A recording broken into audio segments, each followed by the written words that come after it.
There we go. Oh, welcome to the Book Pub Podcast. This is a podcast where two women with hair and eyes and an interest in books talk about an author and enjoy a nice cocktail while we do it. You've totally jinxed me, Lesley. Why? Because I feel like with all the stress of the world and all that's happening, I actually am freaking out because I feel like I'm losing my hair. No. This is a podcast where two bald women. It's like, yeah. Oh no. Yeah. I was like, oh god. I've noticed it's like thinner right here. Well, don't rub it. I know. Go away. But I'm hoping it's just stress and everything will start to like level out in normalcy and my hair will grow back. Yeah. Yeah. So fingers crossed. Yeah.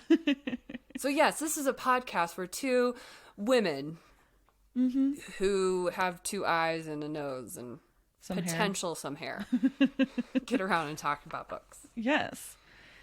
And oh, I'm Lesley. I'm Madeline. And who are we doing this week, Madeline? Okay, Lesley, I picked the amazing playwright Moliere. Who's Moliere? He's a 17th century playwright known for satirical plays such as Tartuffe, The Misanthrope, Imaginary Invalid, School for Wives, and The Learned Woman, among many more. And I picked him because I love him as a playwright. I've seen a lot of his plays. I saw, actually, I'm just going to like kind of be a little braggy right here.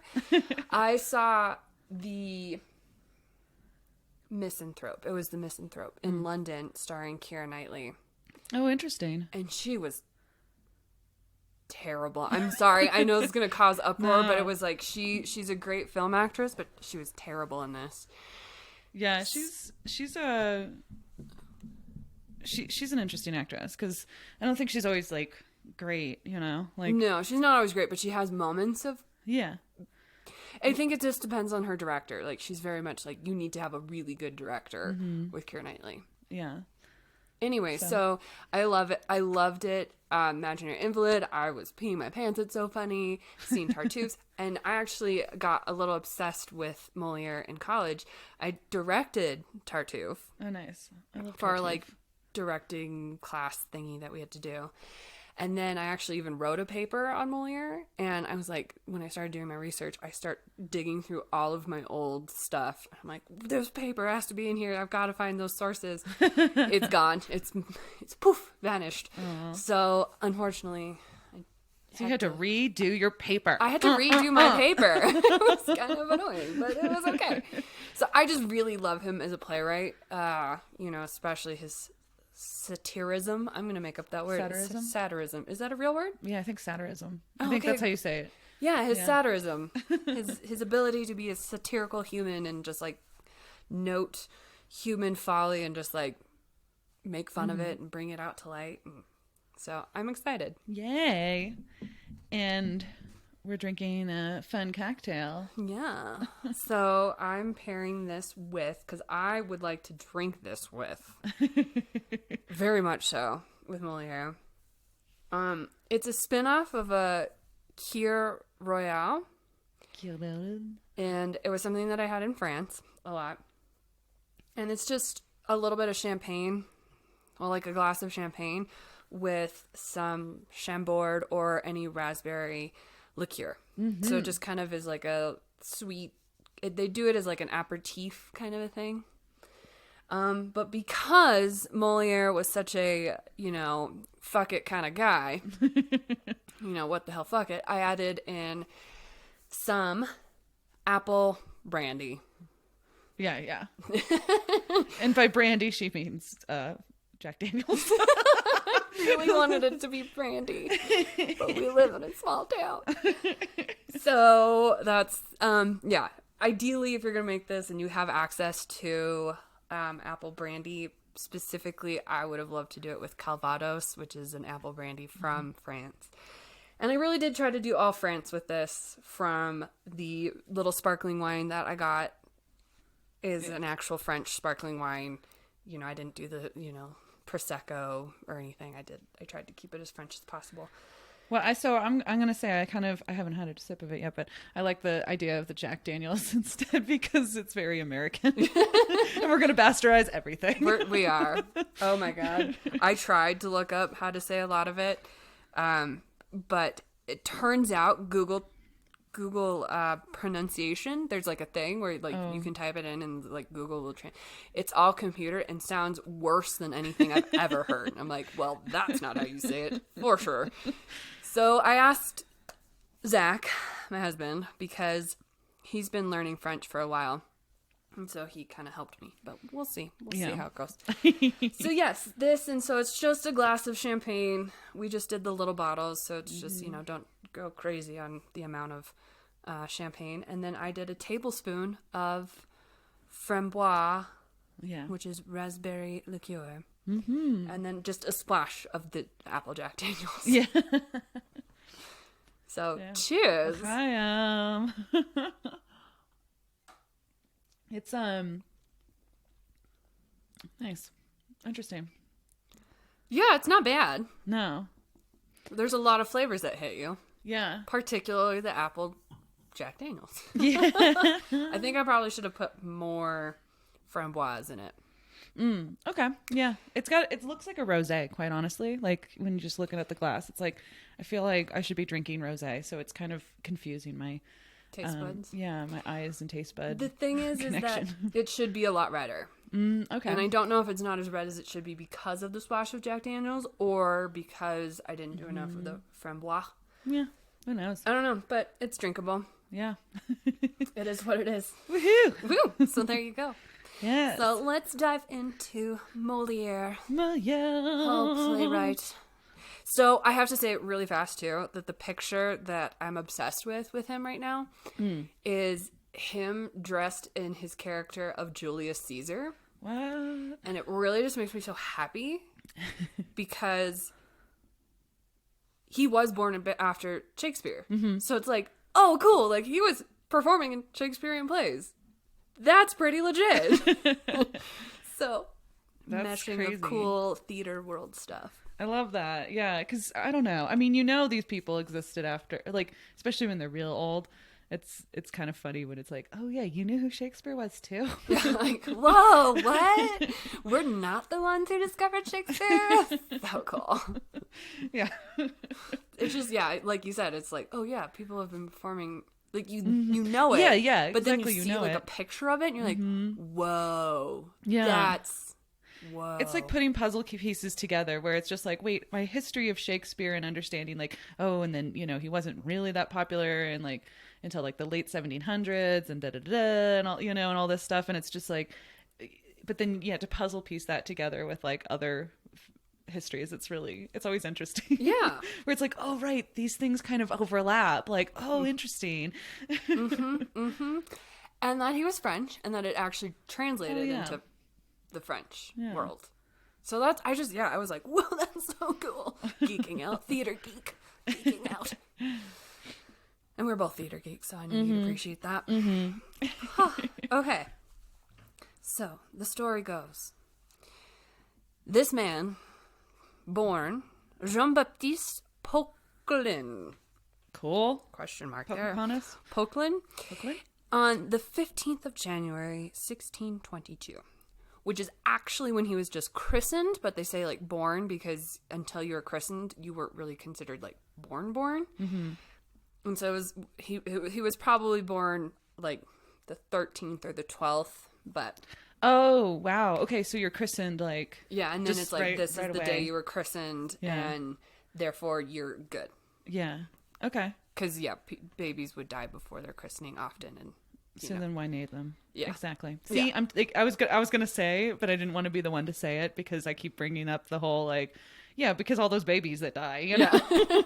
No, I mean, this is the 1600s, so there's very little good records, and so there's a lot of theory here. A lot of people have studied him, so a lot of people say like this is probably what happened, but such bad records for the 1600s. But yes, babies died a lot. Mothers died. Everybody died. it was constant. So it's just that they don't name you and give you like that sentimentality really until you're christened or something. I don't know.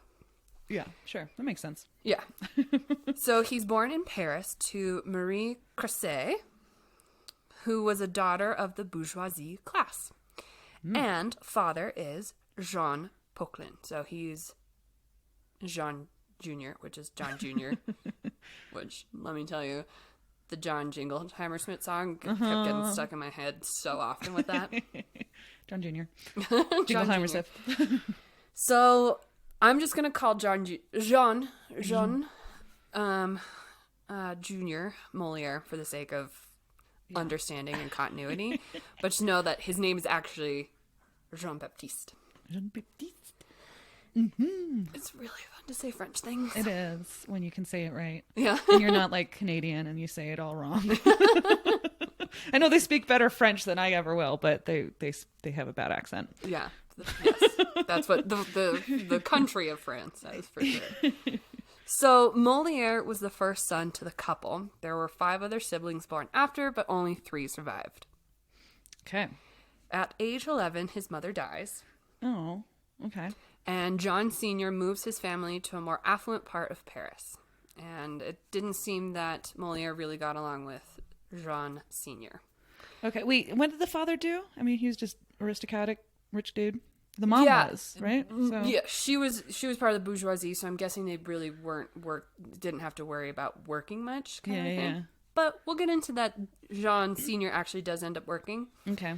But I think like by the time that, because she was part of the bourgeoisie class, they were fine. They weren't really worried about it. So, yes, he was raised with strict and ample education. Like, he had a lot of education thrown at him, very strict, you know. Again, they're high society, and he has this education and these high standards placed upon him. And even though the mom was part of the bourgeoisie, he, you know, still has to, like, live up to those expectations. Yeah. Drop and read me 50 pages. Exactly. Oh, that's not enough for you, son? How about another 100 pages? Ugh! Yeah, I would hate my dad, too, if that's what happened. Oh, my God. Oh, I'm sorry, are you talking back? Gonna have to read 3 books now. Okay, Dad, I'll stop. I'm sorry. No more reading. Yeah, so he was very educated. And he actually ends up attending Jesuit Collège de Clermont. Jesuit College of Claremont. Okay. He doesn't attend it long. Path changing. Lots and lots of path changing. But it was there at the college that he was introduced to the life of the stage. No. He doesn't start pursuing it, but he's like, oh, this world exists. Yeah, look.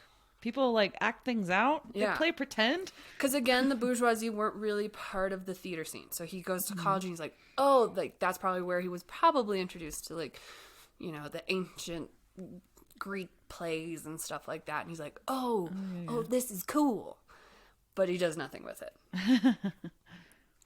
In 1631, Jean Sr. purchases a job/title from the king. Okay. So with that math, I don't know what they would have been doing, like the family would have been doing prior to 1631 for money and stuff. But again, I'm guessing because Marie was part of the bourgeoisie, they were fine. But he does have this, the dad does get this job before the mom even dies.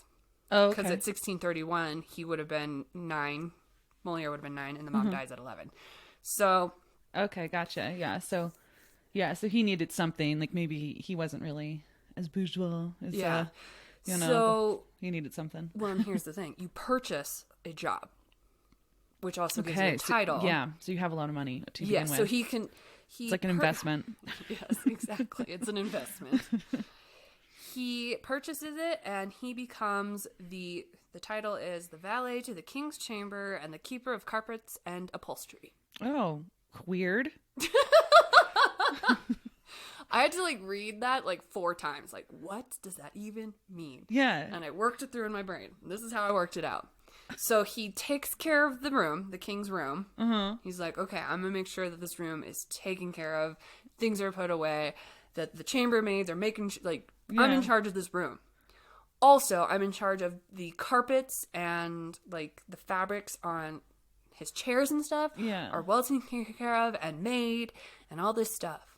Yeah. I was also thinking it's like, I don't know if it's, for some reason in my head, I was thinking of, like, people changing out, like, your, furniture or whatever, or your aesthetic, like, based off of, like, the seasons or holidays or whatever. And so I'm seeing this, like, that gift wrapping room kind of deal, but it's, like, full of, like, different, like, fabrics and, like, things. We need this yellow fabric now. We need this one and this one. Can we get some blue in the winter? Yeah.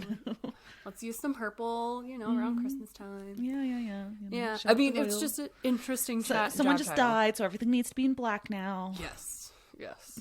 Exactly. So, I don't know. He was just in charge of the carpets and upholstery. Okay. Yeah. Cool. And he purchases that. Yeah. I really want to be this job, guys. I really want this job. I've always buy it. Had a passion for upholstery ever since I was a child, and I sat on a couch. And I'm just going to say, too, that, I dropped what I was saying. I totally forgot what I was going to say. I fell in love on a love seat once. Guys, I totally forgot what I was going to say. Very sexy. I forgot what I was going to say. It's okay. So with this job, he works for 3 months. Okay. Now, I tried to figure out more, but I'm not clear if it was you work 3 months for 1 year and 1 year only, or is it every year you only have to work 3 months? Ooh. And you make 300 livres a year on that forever. What? Yeah. So you work 3 months for like 1 year, let's just say. Yeah. You make 300 for the rest of your life every year? Mm-hmm. That's a good job. Yeah. I was like, that's what Zach said. He's like, wow, I'd just be into that. You work 3 months and you always have this $300 income from then on. I mean, and I guess I understand why then maybe you're going to be, you're going to want to be the valet of, carpets and upholstery and stuff like that, because it seems like a much easier position than like anything more difficult and, and that maybe would make you more. But this, it's like, well, I don't need that much more. Yeah. No, yeah. The job costs 1,200 livres to buy. Okay. So it does take several years for that to like 4 years or come back. Yeah, 4 years to come back, and then now to start see like a return on it. You have to be in that position for at least 5 years. Oh, okay. Well, he was in that job forever, so he liked it. He liked it. He really liked upholsteries and carpets. Yeah. And it gives you lucrative contacts. So now it's like, okay, because he wasn't part of the bourgeoisie, she was. Mm-hmm. So he marries into it, but now he's like, he kind of like, to me, Jean Senior like had to start proving himself. So he's like, I'm going to purchase this job. It gives me some lucrative contacts. I get in with the king. I have this income now. Yeah. Kind of just like, it was an investment. It was a positive investment, but also, excuse me. Are you going to sneeze? No, it's Did bubbly. You already sneeze? It's bubbly, so I burped a little bit. Excuse me. So, yeah, I mean, he wants the name, so he gets the name out there, and he's kind of like, oh, cool, this is me. Yeah. And I always have money to fall back on. Like, he's never not going to have money. Mm-hmm. So, it's, not a bad gig. No. And Moliere takes over on this position by 1641. So... Okay. Jean Senior had it for 10 years, so he saw a return on it. Mm-hmm. And then Moliere takes over, and he becomes the upholsterer by 1641. Okay. Cool. I mean, I guess maybe that's also another reason to stay. It's the family business, son. Yeah. It's the family business. Carpets and upholstery. Good and dear. You're going to love it. You're going to love it. No, there's no magic carpet, so unfortunately you're not going to get to like ride around or anything. I would be the upholsterer of the magic carpet palace. Yes. I can see like they're all like dogs, like the Disney magic carpet. Mm-hmm. They're all like dogs, and so it's just a room full of carpet dogs, and you have to take care of all of them. I'd be so okay with that.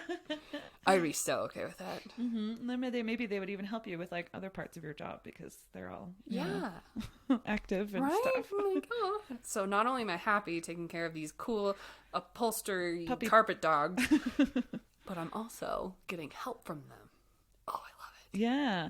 If anyone has any magic carpet rooms, I'll be your Person. I'll be your Valet. person. Your valet. Yeah, so I mean, I wonder if like that's one of the reasons to stay in the job too, is because it's like, you know, it's easier probably to pass down to like your kid as opposed to if you just work and you're like, peace them out, you know, then you know, it's like, okay, someone else is going to get it, and then there's not that like legacy. Yeah.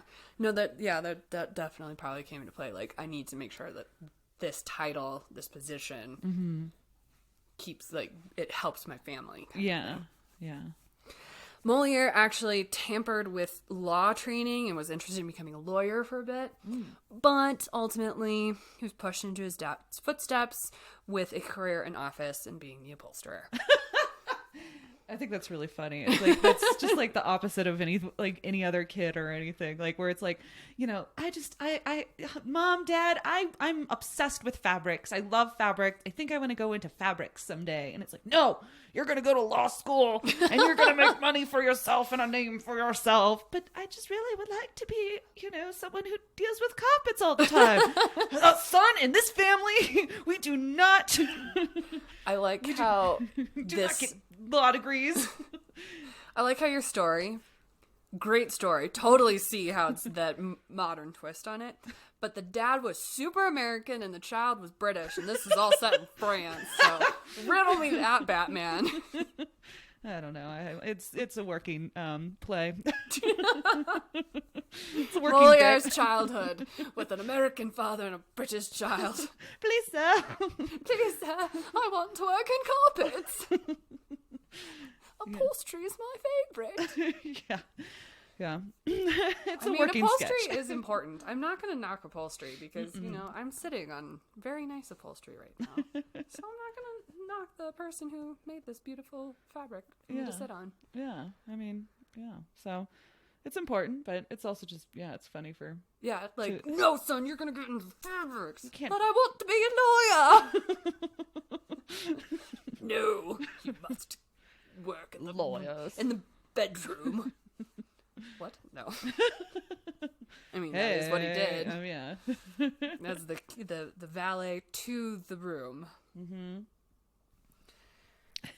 However, okay, so he takes over by 1641. But by June of 1643, he meets a one Madeline Béjart. Bizarre. Was she bizarre? Béjart? Béjart? Yeah, it's Béjart. I don't know. Madeline. Oh, what a wonderful name. Love it. So he meets her, and there's this movie. And then the way that they meet is that she's going to her mother's deathbed and finds him on the street. And she's just like, come with me. Oh, and okay. He's like, okay. And she's this wonderful actress, and she like totally seduces him, and they like fall in love. And I mean, they were lovers. So it was like they like legit. They had that kind of meet cute of like, oh, I don't know if that's legit, but that was the way the movie was. Yeah, it was kind of like, huh, interesting. Yeah. So he meets Madeline and says, "Fuck it." First, fuck it. There's several more to come. Says fuck it and pursues a life in theater. All right. He gives up. She's in the theater. He wants to not be in. Yeah, theater. he's like, oh, let's do it. He gives up his title, his money. He gives up everything. So like that's why I mean, like, it's not just like oh, okay. It's like he actually says, oh my God, I'm going to do this, and he just balls to the walls, goes. So, I'm sorry if the language is offensive, but like there's no other way to describe how he just dropped everything. A life of comfort for her and to join theater. And theater and actors were not respected during this time. They actually couldn't even be buried on sacred ground. Like they couldn't even be in a church cemetery. If you were an actor, you could not be buried on sacred ground. It was like he's really giving up everything for theater, and this is what happens. Even his death. Even in his death too.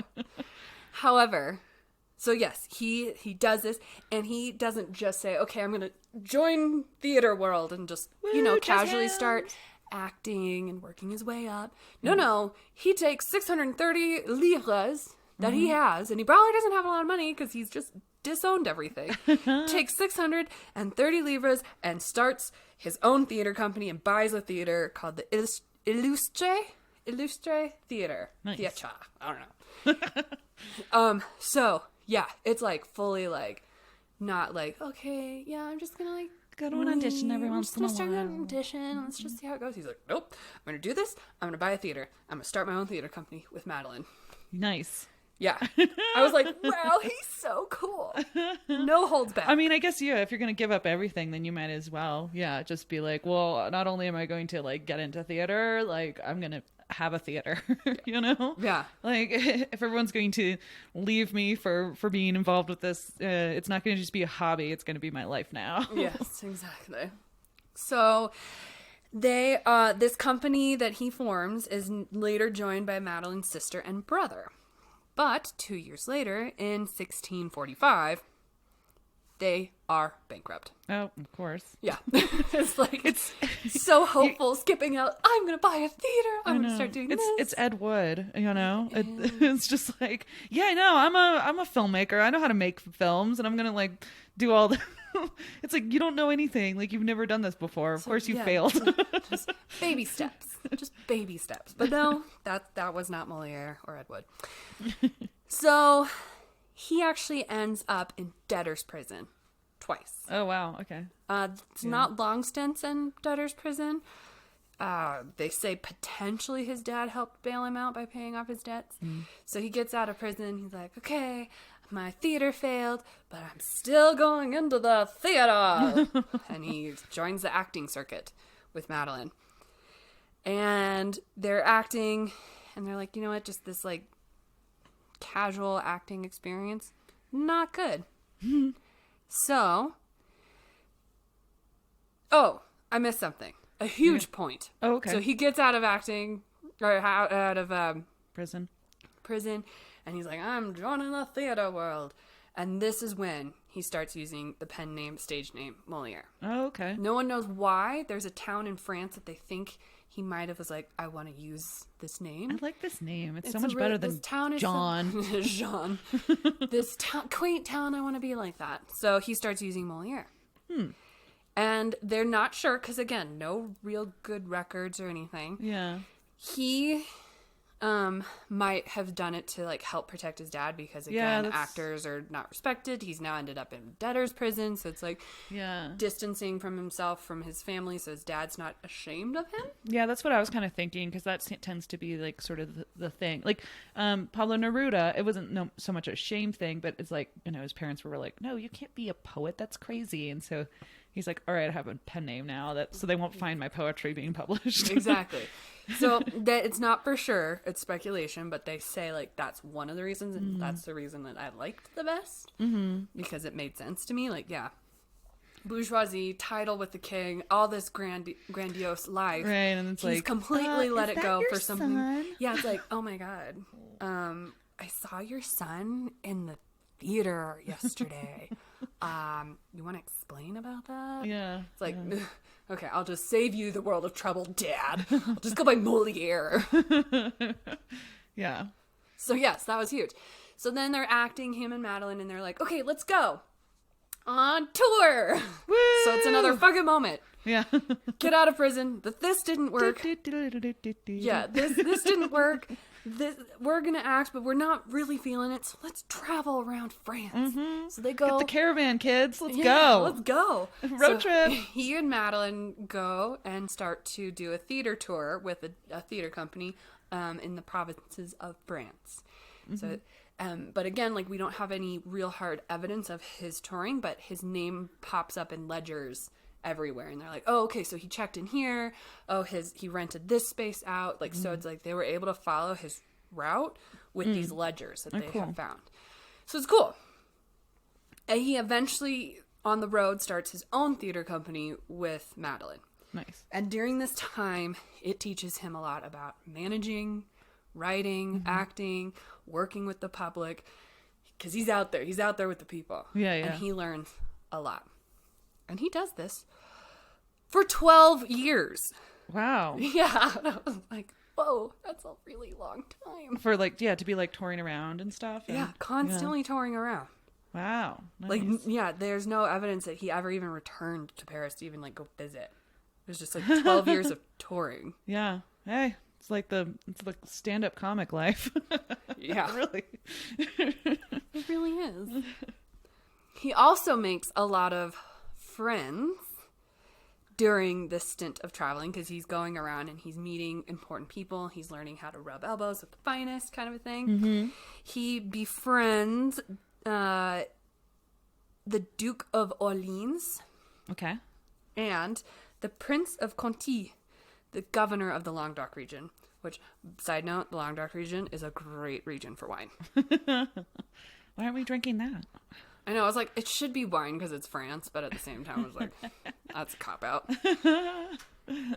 So this governor of the Languedoc region is one of his good friends, but they do end up kind of having a falling out because the Prince of Conti gets syphilis from a courtesan, and so he turns to religion. Oh, wow. And because he turns to religion, and apparently in religion actors are blasphemous, he starts hating Moliere and becomes one of his biggest enemies. Wow. So this guy, he gets syphilis from a sex worker and then Courtesan. Yeah. Because they were more than just sex workers. They had to actually be trained in the arts and dancing, and they're actually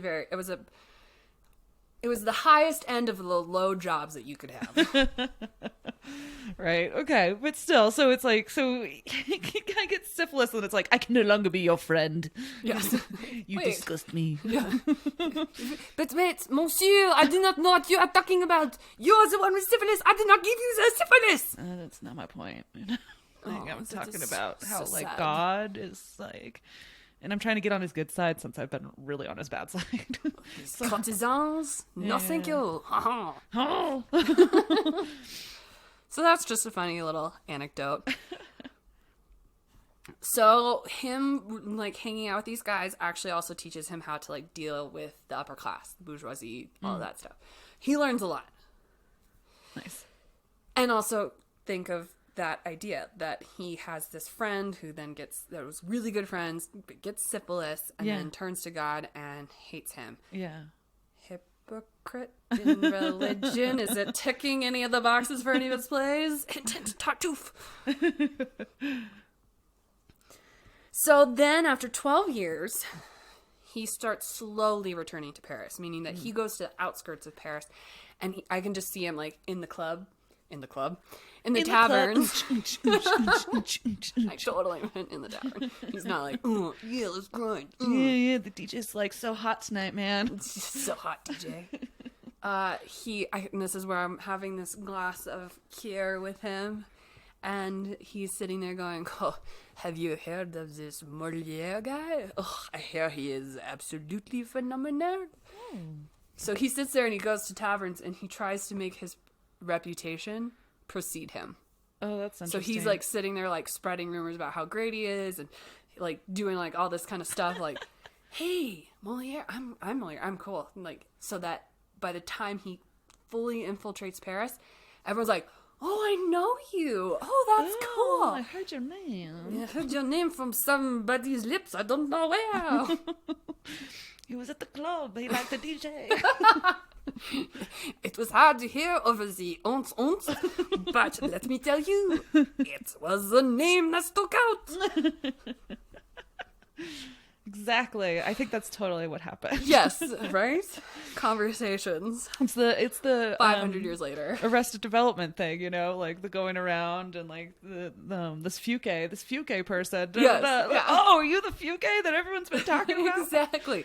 That Fuke is some kind of something. Boy, this Fuke is all anybody's ever talking about. I'm so sick and tired of hearing about how brilliant that Fuke is. Overrated. That's exactly what happened. So it's just like I can picture him in the taverns or clubs and just like having his drink and just talking himself up. And like, yeah, it's like, I'm not Moliere. I'm not talking about. Him just by reputation. Oui. So he finally makes his full entrance into Paris theater with a performance for the king at the Louvre, which was actually used to rent as a theater at the time. Okay. Wait, what? I thought that wasn't a theater, but they were using it as a theater? No, it's actually a palace. Oh, okay, gotcha. But they were using like parts of the palace that you could rent. Oh, okay. For a theater. Cool. So not the whole Louvre. Yeah. Now we have it as a giant Museum. Thank you. I kept wanting to say memorial. Museum. A giant museum. But at the time it was just a palace that you could use, like you could rent some of the rooms and use it as a theater. And he performs for the king, and the king is impressed. So he gives him a theater to share with a Commedia dell'arte troupe. Sweet. And for those of you guys who don't know what Commedia is, it's an Italian art form, or an Italian theater form with stock characters, kind of more slapsticky, comedy, use of masks. So just kind of to give you an idea of like, okay, now he's sharing this theater with this Commedia troupe, and they would switch off every other night. I'll perform this night, you perform that night, and so on. Nice. And he starts to write more plays while there. He loves to write tragedies, but he has more popularity with his one-act comedies that were played before tragedies. So people would go to the theater, for those who are brave enough to go to the theater, and you would sit down, you would watch his one-act comedy, and then get a break, and then watch a full tragedy to kind of give that, like, comedic release. It's a warm-up. Yeah, it's a warm-up. Get people warmed up. And so though he loved tragedies and wanted to write those, he said, fuck it, I'm going to write comedies. And so then he starts fully leaning into this, and he's like, okay, I'm going to write, and he writes these full 5-act comedies now. So he leans into it. And and the satires were what was hugely popular in France at the time. This is what, like, the satirization of people thought this was funny. They were like, oh, this is so smart and funny. Yeah. So he does that, but because he's working with the Commedia troupe, too, he starts to blend the two together of satires meets Commedia kind of a thing. Oh, cool. Okay, yeah. So that's why he has actually a very unique, and I can say very unique, but he has that approach that's different than other playwrights when it comes to satires. Because he has this huge Commedia influence. Yes, yeah. He's essentially creating farce. Yes. Inventing farce. He's basically inventing farce, in a way. Yeah. I think there's some others. It morphs more into farce later through the centuries, but yes. Yeah. Essentially, he's like giving that groundwork for farce. Mm-hmm. So, not a lot of plays survived from this time, unfortunately, while he was writing. So we don't know a lot. But his plays actually were popular. He's going to palaces, he's doing this, and because he's writing the satire of the people in Paris, in life in Paris, it actually causes an arrest of an aristocrat because it brings to light that he was embezzling from the king. So this guy's like hilarious. In life in prison.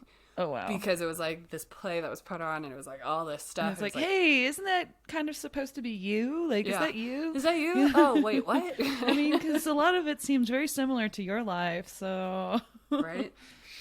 So, yeah, it's kind of crazy. But so he's raising fast. He's like, oh, I'm popular. People are loving my plays. Oh, they're kind of edgy because, like, people are getting arrested. Yada, yada, yada. But at least it's not me getting arrested. Yes, as long as it's not me. So while Moliere is at his height and becoming more and more popular as an actor and playwright, he marries a woman. Not Madeline? No. Oh, what happened to Madeline? Madeline. No. They were lovers at first, but I think their loverness just turned into like a friendship. Oh, yeah. And they actually became the best of friends. They never stopped being friends. They were always in each other's lives. Oh, okay. Yeah. Yeah. Right. Yeah. So, yeah, she introduced him to, like, the world of theater, and it was like, oh, this is actually what I'm really in love with, not you. Yeah. And then well, here's the thing.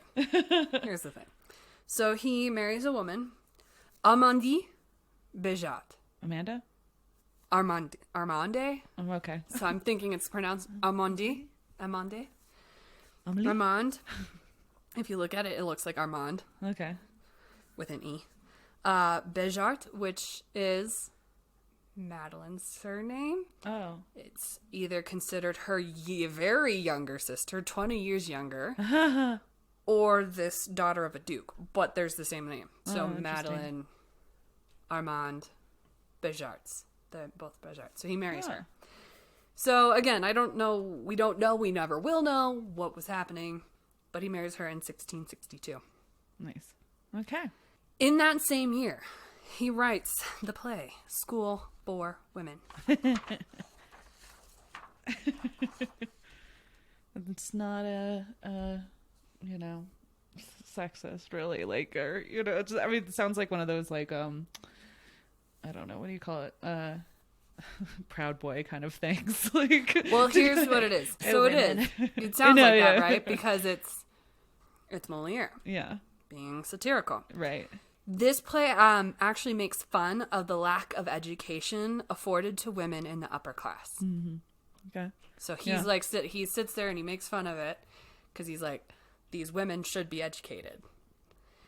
People didn't really super like it. So he's starting to get a little bit more ballsy. Like, he got that guy arrested. He's like, okay, maybe I can, like, actually make a difference. I'm thinking this is what he was thinking. So he writes this play that says, like, it's kind of stupid that women in the upper class aren't educated. You have money. You have time. Educate them.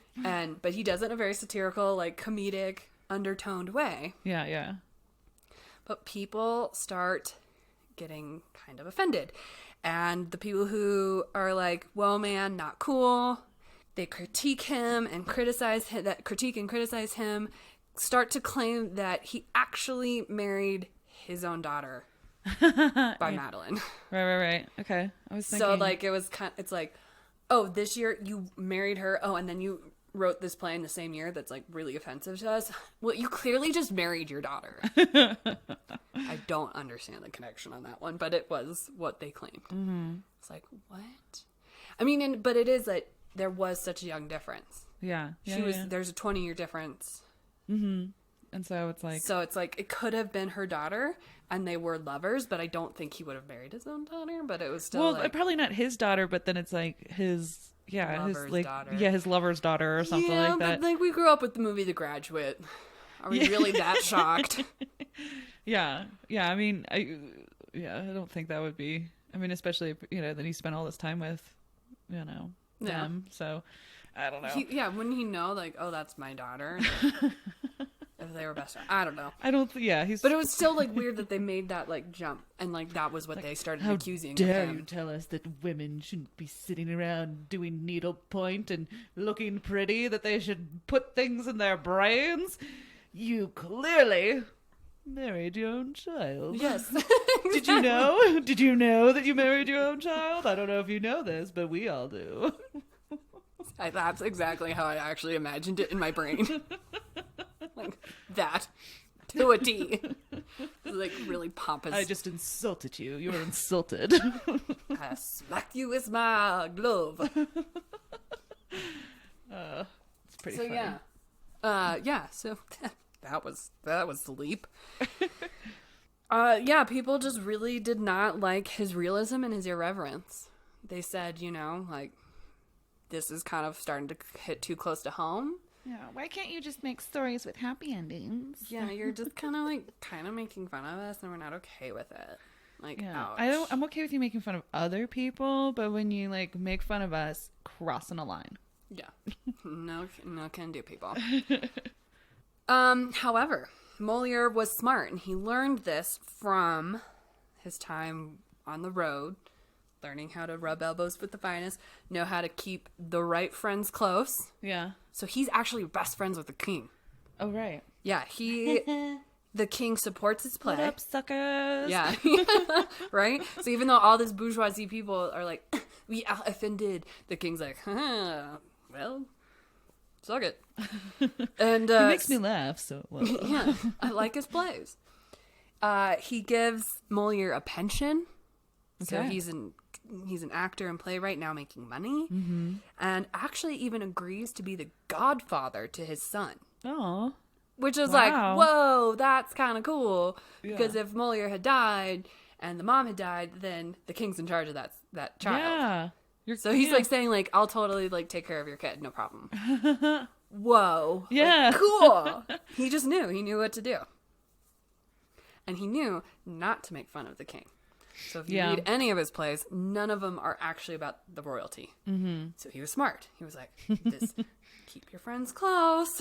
Yeah. Not going to make fun of my friends, especially my very powerful friends. Yeah. So he knew how to stay on the king's Especially the good ones that are side. paying me lots of money. Yes, and the ones that will help me make sure my plays are produced. Mm-hmm.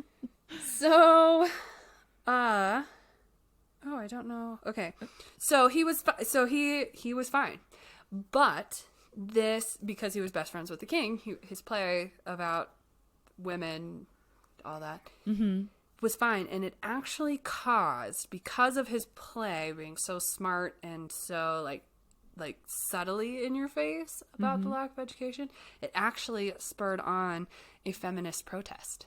What? Oh. Yeah, okay. women were like, This is a good point. this is a good point. We want some rights to be educated. Yeah. It actually did spur on a feminist protest.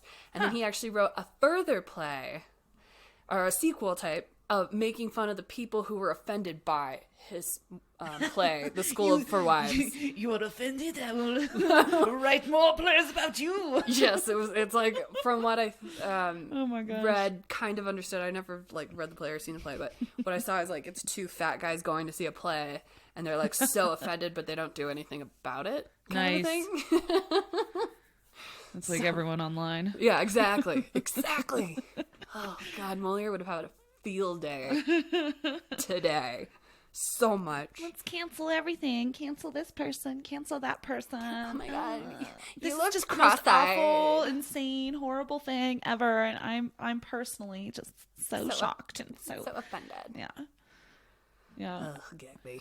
I know. It's like the new Clutching the Pearls is like, I have to go online This and cancel culture Yeah. online behind your screen. yeah, Ugh. yeah. Ugh.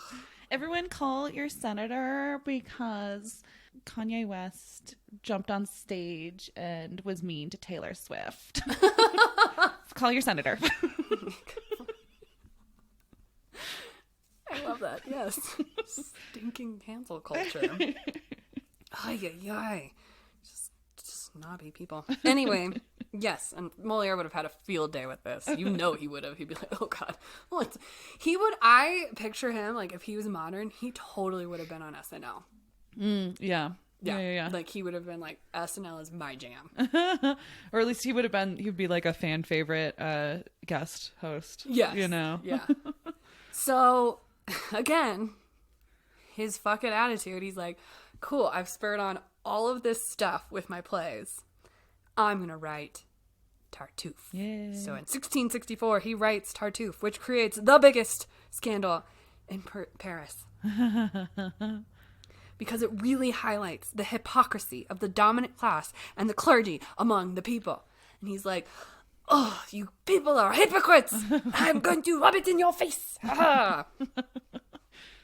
So, yes, that's totly what happens in those words. Exactly. Mm-hmm. The king's okay with it. He's totally like, yeah, this is great. I'm having fun. This is funny. I don't care. It's not about me. It's about you people. Go away. Yeah, see? Yeah, exactly. Yeah. That's usually the way it works. It's like, you guys are losers. Yeah, so, but Moliere was smart because he's like, I'm not going to include the king so that he's okay with my play and it can still be produced. Mm-hmm. However, with enough pressure from the bourgeoisie and the clergy, He hurt our feelings. the king says, okay, I probably should censor this. So he's like, okay, this is what I'm going to censor. Moliere finds a way around it. He rewrites Tartuffe so that instead of Tartuffe, the main character, being a clergy, it's now just a regular guy dressing and pretending to be a clergy. Okay. So he's like, haha, you want to censor me? I will find another way to round it. I love him so much. He's just like, nope, no, this is what I want. This is what I'm going after. Fuck it, I'm doing it. Yeah, I'll take these notes. Okay, fine. I'll take the notes if I have to. Yeah, Keep my I was just like, sponsorship. Yeah. He's like, great. So, in 1667, the king goes on tour, because that's what kings would do. is, they would just be like, I need to go see my people. I need to like make an appearance. So they tour the country. So in 1667, the king goes on tour, which puts the archbishop in power. Okay. The archbishop is a clergyman. Oh, yeah. So he bans the play. Of course. Yeah. So ultimately it does get banned. Yeah. But the king was very much like, no, it's fine. Just censor it a little bit. We're good.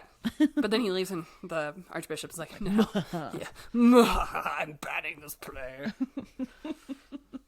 We've got our I villain. didn't realize this episode would get so weird with our Moliere talks. I should have. In 1666, he had written The Misanthrope. But with Tartuffe, with everything that's been going on, his popularity is starting to decline. So it was not well received, even though it is considered to be his masterpiece in today's status, ideas, whatever. Yeah, like now it is, but back then it was kind of like, meh. Yeah. Now it's like, oh, this is his masterpiece. Yeah. And I have to say, out of seeing Tartuffe, Imaginary Invalid, and The Misanthrope, but maybe it's because Keira Knightley sucked. I just wasn't impressed with The Misanthrope, so I really do want to like see it again, knowing that it's his masterpiece. Tartuffe? Oh no, No, The Misanthrope. The Misanthrope. Oh, okay. Yeah. Interesting. Huh. Yeah. So The Misanthrope comes out, but it's not well received, even though it's now considered his masterpiece. Huh. It wasn't well received because of all the scandal that was happening with Tartuffe and the School for Wives. And why now? Why now do people consider it the best? Or kind of, is it more relevant today or something? Or maybe. I don't know. Yeah. I mean, it's actually, I feel like, and again, it's very like female powerhouse driven. So I don't know. I feel like I really need to just see it again, because I was just like, Keira Knightley just bugged me, but she's supposed to be this like super powerhouse, like pro-feminist type character. Okay. Yeah. So maybe that's why people, because I feel like sometimes that happens with, when it's something that is more relevant to people, like where people are like, it's got this timeless quality because of this, that, or whatever, so maybe that's why. Maybe. I don't know. It's interesting, but I want to see it. And just like as a fun side note, and I think this is the Commedia influence, all of his plays are in rhyming scheme, just like Shakespeare. So sometimes the translation rhyming scheme does become a little confusing. So I think that translation, the translator, really does matter with Moliere's plays. Yeah. So that's the hard part, is like you could love the play, but because there's so much subjectiveness in translation, because of like not everything's like easily translatable, you have to pick the right word type of thing. And sometimes that gets lost, and then especially if you're doing a pattern of some sort too, and they're trying to make sure that the rhyming scheme stays there. So I don't know, I'm curious. I kind of want to dive more into it, especially since people are like, oh, The Misanthrope is his ultimate classic. It's like, oh, but I thought Tartuffe would be, but it was The Misanthrope. Yeah. Is The Misanthrope more serious or a little bit? I mean, it's a little bit more serious. Yeah, I mean, maybe that's it. But I mean, so is Tartuffe. It's just also done with like slapstick hilarity. Yeah. But I think The Misanthrope is less slapstick hilarity. Yeah, because I mean, we always seem to praise things that are more dramatic than comedic. That's true. And that's what he did. He did want to write tragedies, but he knew that he needed to write satire and poke fun and stuff. So yeah, finally, a few years later, after his popularity is starting to decline, people are like, no, we don't really like The Misanthrope. Tartuffe was too much. The School for Wives. Finally, the king's like, come on, you guys. He's great. Tartuffe is awesome. So then now Tartuffe starts to be played again. And so he starts to regain a little bit more, but never to the height he was before. He should have gone around to those clubs and started, you guys, name Moliere is actually really cool again. He's coming back. So Moliere just kind of, even though he's now back to so he went from he's got this wave. So he went he's coming into Paris. He makes his entrance into Paris. Everyone's like, oh my God, this is amazing. School for Wives happens. He starts this decline. Tartuffe happens. He starts to decline. Misanthrope, he's like, ooh, but then it levels off, and the king's like, wait, pay attention. He's actually good. So then it kind of starts going up, but it'll never get back to the height he once was. So Moliere just kind of quietly does his own thing, writing 7 more plays, and he works on musicals and operas and comedy ballets, comedy ballets is just a play with, it's a comedic play with random dancing interludes. Nice. That sounds awesome. So it meshes the ballet with, I'm like, oh, I would love to see that. I'd watch that all the time. Oh, all the time.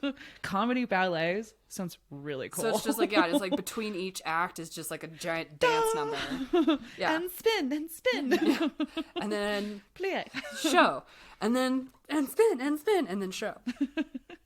And this happens throughout the 60s. But in 1672, the opera was patented by someone in France. Smart. Weird, but smart. And makes it illegal to use music in performances. What? So he's dabbling in opera, musicals, and comedy ballets. So now all of a sudden they're like, you can't actually use music in your plays? What? So he's like, again, okay, fuck it. Because we've come up with the concept of using music in plays, and therefore people are not allowed to. That's so. Who allowed that patent? I don't know. Crazy. But it happens. So then he does one last giant fuck it and creates the learned ladies, and then returns to his original playwriting format of satires, comedic satires. Mm-hmm. Okay. But at this point, he's kind of becoming an old man, and he's really tired. He's worked really hard. He's fought a lot. And his health isn't the greatest. So one of his last plays he writes is The Imaginary Invalid in 1773. Which I find interesting because his health is declining, and so now he's like, I'm going to write about it. An invalid. Yeah, I love that. That's interesting. And that play is absolutely like stitches on your side, hilarious. But it is like, he is like, I'm really sick and I'm writing about an invalid. Cool. His friend Madeline had died in 1772. Okay. And he did not take it well. His health really starts to deteriorate. He's just like, oh my God. Wait, did she die before the Imaginary Invalid? She died before, because that was produced in 17... So he was writing it. Mm-hmm. She dies. But it was eventually early 1773. So he's like writing it during 1772. Produced in 73. I'm saying 1672. Yes. Jumped 100 years. 1672, she dies. And he doesn't take it well. His health really starts to deteriorate. Falls apart. And in 1773, he puts on The Imaginary Invalid. So he's writing about it. Okay. She dies. Oh. It puts on early. So it's February 1773. Yeah. And on February 17th, in 1773, so like a year later. 16. I have it written here, 1673, and I'm just reading it as 1773. So February 17th in 1673, while performing in The Imaginary Invalid, during its opening week, he either collapses or just coughs because he has TB and he's coughing up blood. Oh. And it's kind of like, oh God, something's happening. Mm-hmm. But the show must go on. So he keeps performing. Oh, because he's in it too. Okay. He's in it. He's the imaginary invalid. He's the main character. Oh, no. And then it's so like the he's literally audience- becoming the imaginary invalid. And the audience starts cheering. Oh, wow. Your acting is amazing. Oh my gosh. This is great. Yeah, And it's like, he's actually like, he collapsed or he started really coughing up blood. Okay. But he kept acting. And they're like, this is awesome. But then he collapses again on stage. And the curtain drops and he's taken home and he dies a few hours later. Wow. He died doing what he loved. He died doing what he loved. It was crazy. What he risked his life for. He did. So, yeah, he was performing in The Imaginary Invalid during its opening week. He becomes as the an imaginary invalid. His health was already deteriorating. He had TB, but he dies. Yeah. Wow. And but again, actors couldn't be born. Yes, couldn't that's right. Be They buried. couldn't be born in the cemeteries. Couldn't be buried on sacred ground. If you're born in the cemetery, you can't be an actor. That's just the rules of life. If you're born in a cemetery, just don't tell people that. kind of weird. Yeah, unless you're Mary Shelley, I guess. You're all like, She just, losing my virginity in the cemetery, she lost her bitches. virginity. She didn't have a baby there. It's a little different. She was trying to have a baby. Trying to maybe make a baby, but not have one. So, but actors couldn't be born on sacred ground, so his wife pleads with the king to do a secret nighttime burial, which they do. Oh, cool. That's how I want to go. And he is buried in the corner of the cemetery where the unbaptized children are buried. So he's still able to be like in the sacred grounds of the cemetery. Later removed to a more prominent place when people are like, "Oh, Moliere is really cool. Let's put him more into like a." And we don't really care about this whole actor thing anymore. Yeah. So he's later removed. So that is the story of the fuck it man who knew how to comment on society and make really good plays. Yay. He just rolled with the punches. So there you go. Yay. So, as you know, with me, I love my fun facts. So I have my fun facts. Okay. Are you ready for them? Yeah. Okay. Apparently, I didn't know this, and I feel like a total not theater nerd for not knowing this, but the color green in costuming is kind of like there's a superstition around it. Like the color green is, there's a superstition in theater. And it's because Moliere was died while wearing green from the stage. Like his costume was green. And so it's like, there's like this level of superstition with green.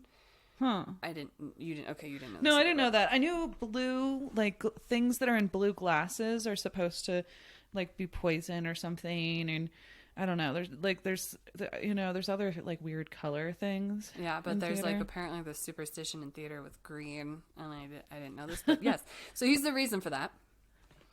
So when he was born, the nurse was so shocked by the size of his nose that she could only exclaim "le nez," which is the nose.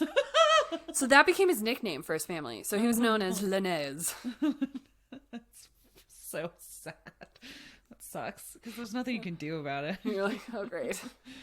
Our baby's just a nose. Look, there's a baby attached to this nose. We're gonna call him the Nose from now on. He wrote 31 of the 85 plays performed on his stage. So he wrote a lot of plays. Yeah. Here's the best one. Are you ready for this? Yeah. We don't have hardly any of his handwriting in his handwriting works. Okay. Because after he died, his wife sold his trunk with all of his stuff in it. Oh my God. Why? I don't know, but she did. I mean, so it's like it was lost. It's lost wow. to society.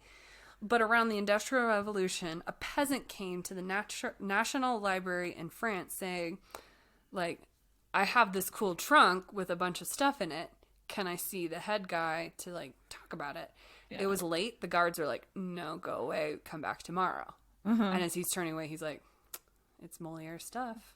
But that was the last anyone's heard of it. Oh, crazy. Yeah, so it's just still gone. Oh, man. Here's one. I wonder, it would be so sad. It's like the peasant, like, gets robbed of the trunk or something. Yeah, and like, it's like, oh, God, like, it's just, oh, God. And then the robbers are like, what? This is just a bunch of stupid papers or something. Let's like, burn it. Yeah.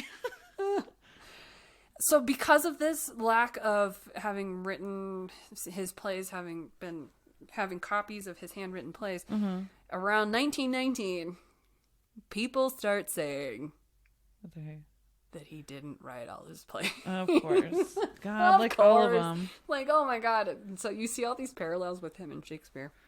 Yeah. And then the last one is, the reason we do have a lot of his works is that actually he commissioned his own, like, printing of, like, the collected works of Moliere. Oh, cool. But he did it himself. He's like, here's all my plays. Let's put them in a book together. Yeah. Cool. Thanks. Well, that should be enough for people to not think that, because it's like, you can't do that if you didn't write it and somebody else wrote it, like, you know what I mean? And like other people would be aware. Like, that's just crazy. Like, it's just stupid I think it's just crazy when people are like, oh, did Shakespeare write his plays? I'm like, fuck you, fuck off. Like, yes. You do not know what you're talking about. Like, it's like, you don't know what you're talking about. Like, there's no way it wasn't Shakespeare. It's just like people who get really into conspiracy theories. I'm like, just stop. Yeah. you know, if you're printing your own thing, just like with Shakespeare, where it's like all of his actors were the ones who like compiled his plays together, which is like, you know, obviously then that means that if all the people around, you know, like how many people are in on the, you know, on the conspiracy that this person didn't write their stuff, if other people are printing it for you, or if you're printing it in your own lifetime, meaning that like anyone who's alive, you know, like can, you know, who wrote that and you didn't write it, like can be like, hey dude, like why are you taking credit for my stuff? Like there's no point in taking credit for something, you know, Yeah, that totally. you didn't write. Totally. So yeah, it's just insane. Yes. So yes, Woohoo. I agree. So that's my story. That's my fun facts. That's my drink, and that's Moliere. Woohoo! Yay! Yeah. Do you want to theorize on the cocktail at all? Oh, well, so you chose like the idea of like, sorry, you chose the idea of like apples for some reason. And I don't really know, except for maybe like from a biblical perspective of like, you know, eating the forbidden fruit or something. And like there was, and so he's got a whole religious sort of thing going on in his life, but he's also got a whole, you know, he got a taste of the apple and he just like had to like leave the Garden of Eden and like go into the world of theater. I like that. Honestly, it was just like I wanted a French liquor that would taste good with the already established drink. Yeah. Because of the whole idea of like, fuck it, let's add something else. Yeah, okay. Because that's what he is. He's just like, fuck it, I'm doing it. I'm leaving my life. I'm going to write plays that like, I'm going to figure out ways to keep those plays from being banned. I'm going to do this. Like, he's just kind of like, this is my life. Yeah. But is there any other guesses why I chose the Kir? The champagne. raspberry champagne. Framboise. Yeah. I mean, just because it's like French. Yeah. Because even though the raspberry liqueur is from France, you know, so it's all just very Frenchy. Yes, but it was kind of more of like, I wanted to do this because it's like the tart. It's tartoufey because it's a raspberry. Tartoufey. Yeah, just like he seemed kind of luxurious to me. Like even though he probably wasn't, he still has this level of luxuriousness, and I was like, you really just want a luxurious cocktail. Yeah. Yeah, that makes sense. Yeah. Yeah, so that's why I was like, I want to sit around with Moliere and like I want to talk about modern day stuff and his opinions and like what satires he would totally write on it, and I want to drink this kind of cocktail of just luxury. Like let's sit up, like let's like sit cozy with like cool upholstery and stuff. Yeah, like that's kind of what I was thinking. He and Oscar Wilde are chaise lounge champagne people. Yeah, I wouldn't say full chaise lounge. I'm thinking like less loungy and more like luxurious, you know, gold gilded couch next to like this giant fireplace, but also like some like fleur-de-lis, you know, patterns on the furniture, and you're just like sitting there eating like cheese, and you're like, oh my god, these people. Let's talk about it. Yeah, so less like velvet and more over the top flowers and just like let's do it kind of a room. Just funny, I'm like in a velvet chair. Yes, like I could see like chair. Sitting in that kind of chair, but less rosy. Velvet and more like stitched stuff. I see. I think I would sit in the velvet chair with him. You'd sit in a velvet chair with Moliere? Yeah, or a couch or whatever you mean. Okay. So you'd stick to the so if you're gonna have like a velvet. Okay, we're gonna get into this really fast. I mean, if you're gonna have a velvet room, you have all this velvet like chaise I don't think lounge. I would have like an accent chair of like velvet, and then everything else has got to be more normal because otherwise it's crazy. Yes, otherwise but then your you're room's inviting like pajamas or something. But then you're inviting Oscar Wilde and Moliere. Yeah, let's all hang out, guys. Okay, and totally Oscar Wilde would be like, "Oh my god, I'm so in love with Moliere." Yeah, he would, but with his Irish accent instead. Yeah. Moliere leaves for the bathroom and he'd be like, guys, he's so cute even with the nose. Yeah. And now that I think about it, they are very similar in their plays. Yeah, right? They're both like decadence and how dumb people are. Yeah. Aren't the rich people dumb? Yeah, the rich people are super dumb. Let's hang out. Let's drink champagne. Yeah. Oh my God, I get it. Yeah. Things have clicked and come together. Wow. Yeah. And they're both educated, highly educated. Mm-hmm. Wow. Yeah, if only history could like happen where we could like bend things together and be like, what would happen if these two actually hung out? Neither one probably liked the British very much because he's Irish. Oh, right. Yeah. He's French. See, they get along so well. They'd get along so well. Oh my God. Moliere, Oscar, you guys are hanging out in heaven. Thank God. The world is right. The world. Well, Okay. fun. Well, there you go. Woohoo. Woo. Yay. Okay. Alrighty. Bye. Bye. Sources for this podcast are Britannica.com, Wikipedia.com, DiscoveryWalksFrance.com, and tonsofacts.com. Shout out to New York's Moliere in the Park. Love what you guys do. Yay.